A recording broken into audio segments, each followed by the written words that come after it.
পশ্চিমাঞ্চল রেলওয়ের ভূসম্পত্তির পরিমাণ প্রায় 40,419 একর। এর বর্তমান বাজার মূল্য 2 লক্ষ টাকারও বেশি। এর সঙ্গে যোগ হয়েছে নতুন প্রকল্পের আরও 3,000 একর জমি। এর মধ্যে বেয়াত হয়ে গেছে প্রায় 7,000 বিঘা। আর দখলদারদের দাপটে উদ্ধার করা যাচ্ছে না এসব জমি।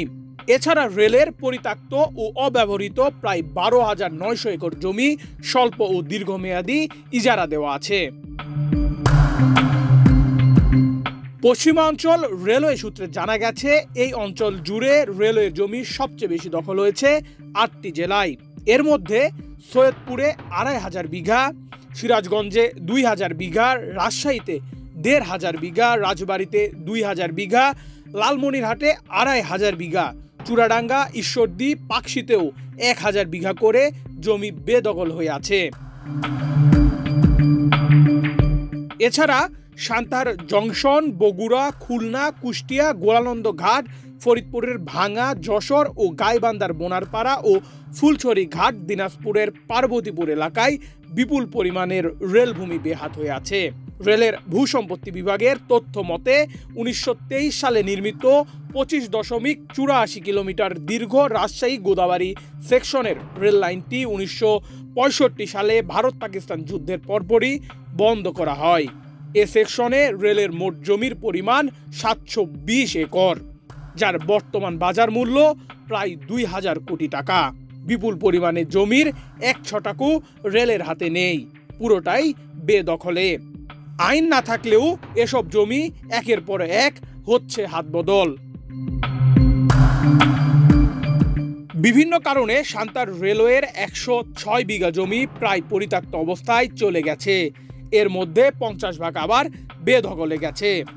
2022 সালে দুর্নীতি দমন কমিশন দুদকের এক অনুসন্ধানে উঠে এসেছিল সান্তার রেলওয়ের 185টি কোয়ার্টারের 787 ইউনিটের 647টি ইউনিটই বহিরাগতদের দখলে থাকার তথ্য।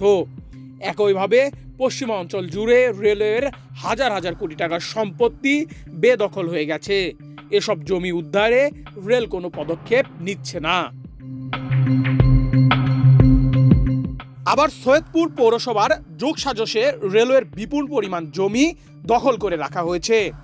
রেল সূত্রের দাবি, 1979 সালে রেলের 25 একর 50 শতক জমি লাইসেন্স ফি তোলার দায়িত্ব নেয় সৈয়দপুর পৌরসভা।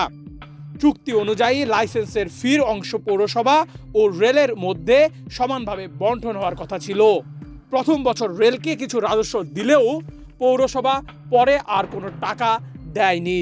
নথিতে 25 একর হলেও সৈয়দপুরে শতাধিক একর জমি পৌরসভার ছত্রছায়ায় দখলদারের হাতে চলে গেছে। এ বিষয়ে পশ্চিমাঞ্চল রেলওয়ে ভূসম্পত্তির কর্মকর্তারা জানান, লোকবল সংকট ও অর্থ না থাকায় তারা বেদখল হওয়া জমি উদ্ধারে অভিযানে নামতে পারছে না। তবে শীঘ্রই অভিযানে নামার সিদ্ধান্ত নিয়েছে সরকার। জানা গেছে, পশ্চিমাঞ্চল রেলওয়ের পরিত্যক্ত ও অব্যবহৃত প্রায় 12,009 একর জমি স্বল্প ও দীর্ঘমেয়াদী ইজারা দেওয়া হচ্ছে। এসব ইজারা বাবদ পশ্চিম রেল গত অর্থ বছরে 27,323,567 টাকা রাজস্ব পেয়েছে। পশ্চিম রেলের সবচেয়ে বেশি জমি আছে সৈয়দপুর, পার্বতীপুর, লালমনিরহাট, সান্তাহার, রাজশাহী, সিরাজগঞ্জ, ঈশ্বরদী, পাকশী, রাজবাড়ী ও চুয়াডাঙ্গা জেলায়। এসব এলাকায় দখলের পরিমাণও অনেক বেশি।